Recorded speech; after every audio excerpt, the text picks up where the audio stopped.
31-17, an unplanned post-game show where we talked about this a little bit, but we'll rehash it. This show, as guilty as any other show in America, not giving Florida State a chance. A discussion of an upset was never mentioned. Never mentioned. Nope. And in fact, it was most of the summer, it was the other way.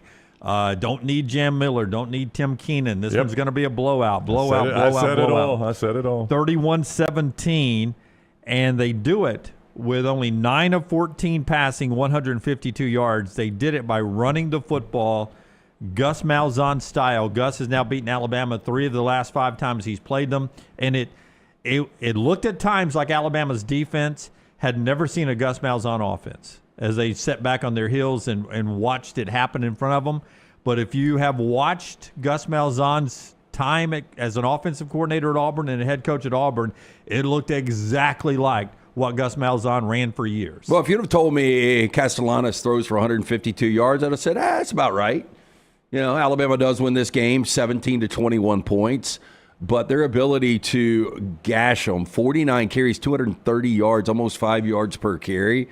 And you're right. I mean, the Alabama defense, and I don't want to say it was missed tackles. It was just seemed like they were a step slow and lack of effort. Yeah, lack of effort. I'm glad you said that because there's some video support of that. You know, once you get a loss, everybody starts digging into every little thing, right?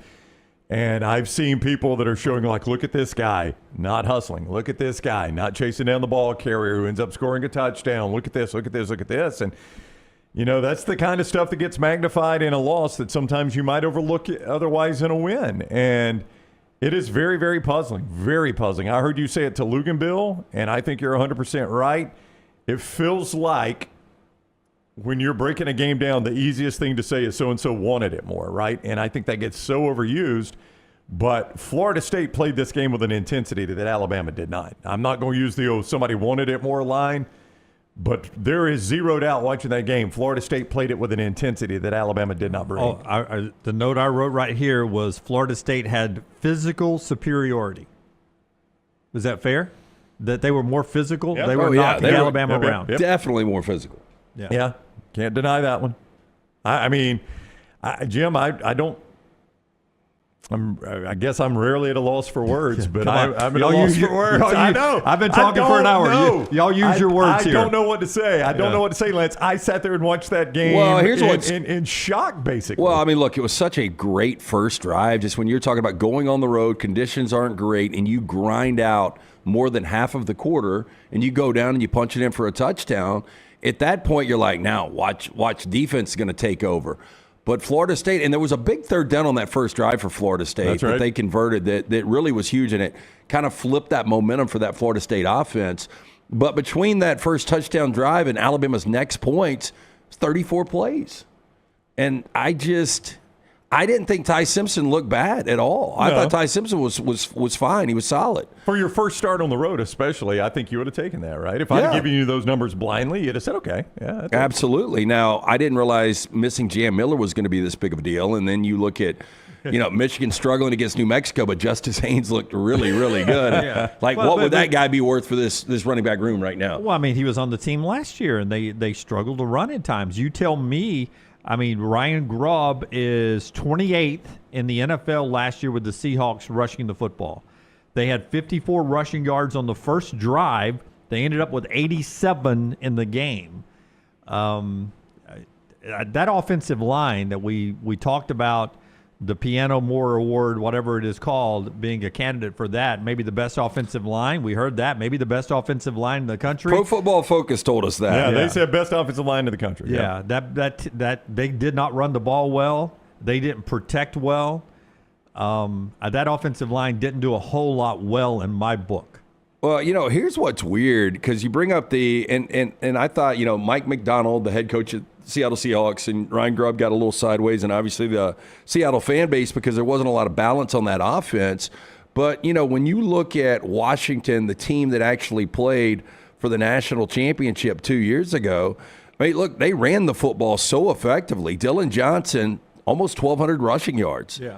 I mean, they ran it 411 times to 574 throws when you had a Heisman finalist at Michael Penix Jr. Don't get me wrong. I'm not saying it's a Ryan Grubb problem. He ran it in that first drive, 54 yards rushing on that 17-play drive, 75 yards, and they ran it for 54 yards. I think they ran it more than they threw it on that drive. But then after that, that offensive line could not create running space anymore after that. Yeah, look, I mean, I thought Kevin Riley looked pretty good in spots. Richard Young early on. Early on, looked really good. Yeah, better than later. Yeah. I don't know. Is it an offensive line problem? Do you have an explosive back there?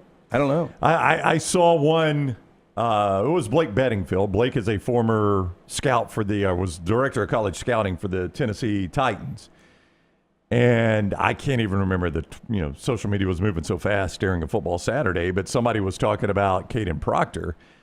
And I think Blake's response was, that guy's got some good PR. So looking at it from an NFL perspective, he's saying this guy ain't what everybody says he is. So, I guess there were a lot of things about Alabama that were overrated in the offseason, and perhaps the offensive line was foremost. I mean, maybe that was the most overrated thing about this team. So let me ask you guys this question on the fly. Better chance at the end of the year, Alabama's a top 10 team or Florida State's a top 10 team? Today I'm going to say Florida State. Yeah. But I mean, do you guys think Florida State's got staying power? I don't. I don't, man. I mean, they played with so much energy. Now can they bottle that and do it the remainder of the year? I don't know. I don't think they can. I don't.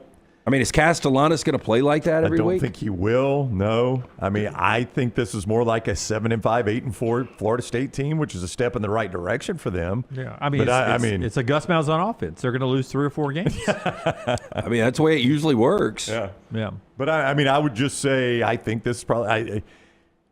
I mean, I'm not going to say Alabama season is over because of one loss. We got a long way to go on this show and in this season. But I don't think this is like, Florida State has announced their arrival back to the stage. My gut tells me this. Oh, you hope if you're an Alabama fan, that's your ACC champion. Yeah, you hope to yourself, God, hope we play them again in the championship game, and we're better prepared. I don't think that's it, though. I think that's an improved Florida State football team. I don't think that's a Florida State football team that you're going to find in the top 10. Yeah, I mean, I don't know if they make it out of September. They got to go to Charlottesville to take on Virginia. I know that sounds like a joke, but I do think it's an improved Virginia team. And look, it wouldn't shock me. Then you got Miami. You got to go to Clemson still. You got to go to Florida. Yeah, it sounds like a 7-5, 8-4 team to me. So, Jim, I don't think that's what your takeaway can be is, all right, maybe Alabama's not as bad as they were because this Florida State team's going to win the ACC. I do not think that's it.